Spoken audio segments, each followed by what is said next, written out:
Middle ഈസ്റ്റിൽ വീണ്ടും യുദ്ധത്തിന്റെ നിഴൽ നീളുന്നുവെന്ന സൂചന നൽകുന്ന തരത്തിൽ ഇറാനും അമേരിക്കയും തമ്മിലുള്ള സംഘർഷം അതീവ അപകടകരമായ ഘട്ടത്തിലേക്ക് കടന്നിരിക്കുകയാണ്. വാക്കുകളുടെ പോരാട്ടം കടന്ന് ഭീഷണികളുടെ ഭാഷയിലേക്കാണിപ്പോൾ കാര്യങ്ങൾ നീങ്ങുന്നത്. ഈ പശ്ചാത്തലത്തിലാണ് ലോകശ്രദ്ധ പിടിച്ചുപറ്റുന്ന ഒരു കടുത്ത മുന്നറിയിപ്പുമായി ഇറാൻ രംഗത്തെത്തിയത്.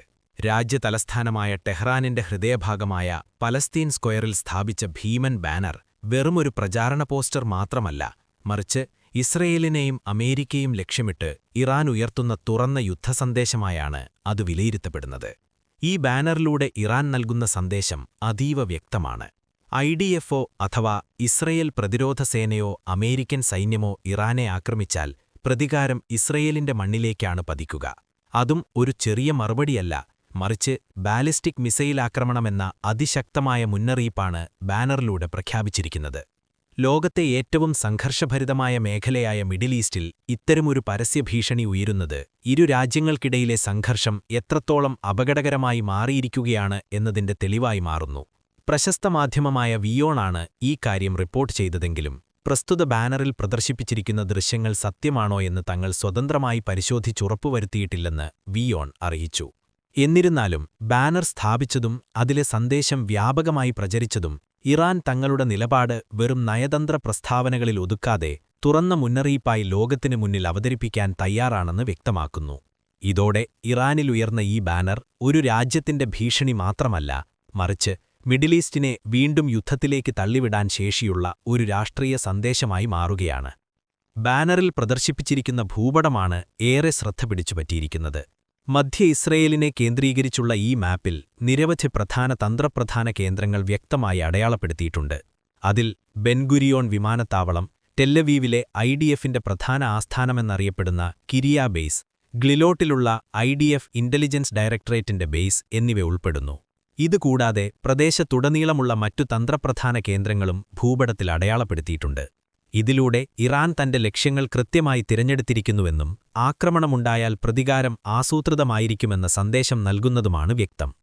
ഈ ബാനറിലെ മറ്റൊരു ശ്രദ്ധേയമായ ഘടകം അതിലെ ദൃശ്യാവിഷ്കാരമാണ്. കടും ചുവന്ന നിറത്തിലുള്ള ഫയർ ബട്ടൺ ഉൾക്കൊള്ളുന്ന ഒരു സൈനിക മേശ, ഒരു യുദ്ധവിമാനം, 2 ബാലിസ്റ്റിക് മിസൈലുകൾ, ഒരു റേഡിയോ എന്നിവയും ബാനറിൽ ചിത്രീകരിച്ചിരിക്കുന്നു. ഇതോടൊപ്പം ചില രാഷ്ട്രീയ കുറിപ്പുകളും ദൃശ്യങ്ങളായി ചേർത്തിട്ടുണ്ട്. You start it, we finish it എന്ന ഇംഗ്ലീഷ് തലക്കെട്ട് ബാനറിന്റെ മുകളിൽ എഴുതിയിരിക്കുന്നതും ഏറെ പ്രാധാന്യമർഹിക്കുന്നു. ഈ വാചകം ഇറാന്റെ കടുത്ത പ്രതികാര നയം വ്യക്തമാക്കുന്നതായാണ് വിലയിരുത്തപ്പെടുന്നത്. അതേസമയം ബാനറിൽ നൽകിയിരിക്കുന്ന മാപ്പിൽ ജെറൂസലേം ഉൾപ്പെടുത്തിയിട്ടില്ല എന്നത് ശ്രദ്ധേയമായ കാര്യമായി റിപ്പോർട്ടുകൾ ചൂണ്ടിക്കാണിക്കുന്നുണ്ട്.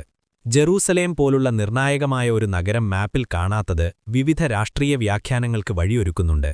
എന്നാൽ ഇതെന്തുകൊണ്ടാണെന്നതിനെക്കുറിച്ച് ഔദ്യോഗിക വിശദീകരണമുണ്ടായിട്ടില്ല. ഇറാന്റെ ഈ നീക്കത്തിന് ഇസ്രയേൽ ഔദ്യോഗികമായി എങ്ങനെ പ്രതികരിക്കുമെന്നതും ആഗോള ശ്രദ്ധ നേടുകയാണ്. ഇസ്രയേൽ പ്രധാനമന്ത്രി ബെഞ്ചമിൻ നെതന്യാഹു ഇതുവരെ ഇതുമായി ബന്ധപ്പെട്ട് ഒരു പ്രസ്താവനയും പുറത്തിറക്കിയിട്ടില്ല. എന്നിരുന്നാലും ഇസ്രയേൽ പ്രതിരോധ സേന അതീവ ജാഗ്രതയിലാണ് എന്ന് റിപ്പോർട്ടുകൾ പറയുന്നു. ഇറാനെക്കുറിച്ചുള്ള ചർച്ചകൾക്കായി നെതന്യാഹു ഈ ആഴ്ച അമേരിക്കൻ പ്രസിഡന്റ് ഡൊണാൾഡ് ട്രംപിനെ കാണുമെന്നും അറിയിച്ചിട്ടുണ്ട്. ഇറാനുമായി ഏതെങ്കിലും തരത്തിലൊരു കരാർ ഉണ്ടാകണമെങ്കിൽ ഇറാനിയൻ അച്ചുതണ്ടിനുള്ള ഇറാനിൽ പിന്തുണ അവസാനിപ്പിക്കുന്നത് അതിലുൾപ്പെടണം എന്ന നിലപാട് നെതന്യാഹു ആവർത്തിക്കുമെന്നും റിപ്പോർട്ടുകൾ വ്യക്തമാക്കുന്നു. ഇതിനിടയിൽ ഡൊണാൾഡ് ട്രംപ് ഇറാനെതിരെ ശക്തമായ സമ്മർദ്ദതന്ത്രങ്ങൾ തുടർന്നുകൊണ്ടിരിക്കുന്നു. ഇറാനുമായി ഒരു ആണവ കരാർ ഉണ്ടാക്കാൻ താൽപ്പര്യമുണ്ടെന്ന് പറയുന്നുവെങ്കിലും ഇറാൻ യുറേനിയം സംഭരിക്കൽ ഒഴിവാക്കണമെന്ന് US ആവശ്യപ്പെടുന്നു.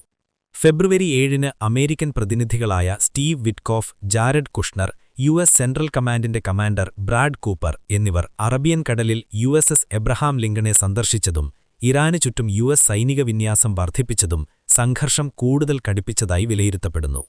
കൂടാതെ അമേരിക്കൻ എംബസി തങ്ങളുടെ പൗരന്മാരോട് ഉടൻ രാജ്യം വിടാൻ ആവശ്യപ്പെടുകയും അറസ്റ്റ് ചെയ്യപ്പെടാൻ സാധ്യതയുണ്ടെന്ന് മുന്നറിയിപ്പ് നൽകുകയും ചെയ്തതും സ്ഥിതി അതീവ ഗുരുതരമാണെന്ന സൂചനയായി കണക്കാക്കപ്പെടുന്നു. ട്രംപ് നടത്തിയ ചില പരാമർശങ്ങളും സാഹചര്യത്തെ കൂടുതൽ കടുപ്പിച്ചു. ഇറാന്റെ പരമോന്നത നേതാവായ അയത്തുള്ള അലി ഖമേനി വളരെ ആശങ്കാകുലനാകണം എന്നാണ് ട്രംപ് പ്രസ്താവിച്ചത്. അതോടൊപ്പം US ഉപരോധങ്ങൾക്കിടയിലും ഇറാനുമായി വ്യാപാരം നടത്തുന്ന രാജ്യങ്ങളിൽ താരിഫ് ചുമത്താൻ ആവശ്യപ്പെടുന്ന ഒരു എക്സിക്യൂട്ടീവ് ഉത്തരവിൽ ട്രംപ് ഒപ്പുവെച്ചതും ഇറാനെ സാമ്പത്തികമായി കൂടുതൽ ഒറ്റപ്പെടുത്താനുള്ള ശ്രമമായി വിലയിരുത്തപ്പെടുന്നു. ഇതെല്ലാം നടക്കുന്നതിനിടയിൽ ഇറാന്റെ പരമോന്നത നേതാവായ അയത്തുള്ള അലി ഖമേനി 37 വർഷത്തിനാദ്യമായി ഒരു പ്രധാന സൈനിക യോഗം ഒഴിവാക്കിയതും വലിയ ചർച്ചകൾക്ക് കാരണമായി. ഫെബ്രുവരി 8 നടന്ന വ്യോമസേനാ കമാൻഡർമാരുമായുള്ള വാർഷിക യോഗത്തിലാണ് ഖമേനി പങ്കെടുക്കാതിരുന്നത്. കോവിഡ്-19 പാൻഡമിക് കാലത്തുപോലും അദ്ദേഹം ഈ യോഗം ഒഴിവാക്കിയിരുന്നില്ല എന്നതും ശ്രദ്ധേയമാണ്.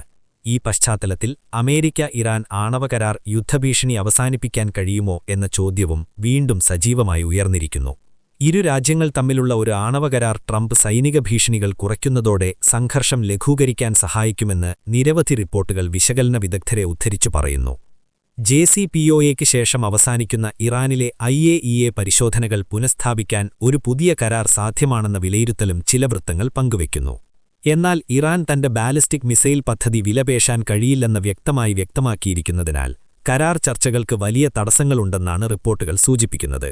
അതേസമയം ഒരു കരാർ ഉണ്ടാകണമെങ്കിൽ യുറേനിയം സംഭരിക്കലോ ആണവായുധമോ ഇല്ലെന്ന് ഉറപ്പുവരുത്തണമെന്ന് ട്രംപ് പ്രഖ്യാപിച്ചതോടെ ചർച്ചകൾ കൂടുതൽ സങ്കീർണമാകുന്ന സാഹചര്യമാണ് നിലനിൽക്കുന്നത്. ഇറാന്റെ ഭൂപട ഭീഷണിയും അമേരിക്കയുടെ സൈനിക സാമ്പത്തിക സമ്മർദ്ദ തന്ത്രങ്ങളും ഇസ്രയേലിന്റെ ജാഗ്രതാ നിലപാടുകളുമെല്ലാം ചേർന്ന് മിഡിൽ ഈസ്റ്റിലെ സാഹചര്യം കൂടുതൽ അപകടകരമായ ഒരു വഴിത്തിരിവിലേക്ക് നീങ്ങുന്നതായാണ് സൂചന നൽകുന്നത്. ഇപ്പോൾ പുറത്തുവന്ന ബാനറും ഭൂപടവും വെറുമൊരു മുന്നറിയിപ്പായി മാത്രം നിൽക്കുമോ അല്ലെങ്കിൽ യഥാർത്ഥ സംഘർഷത്തിലേക്ക് കാര്യങ്ങൾ നീങ്ങുമോ എന്നതാണ് ലോകം ഉറ്റുനോക്കുന്നത്.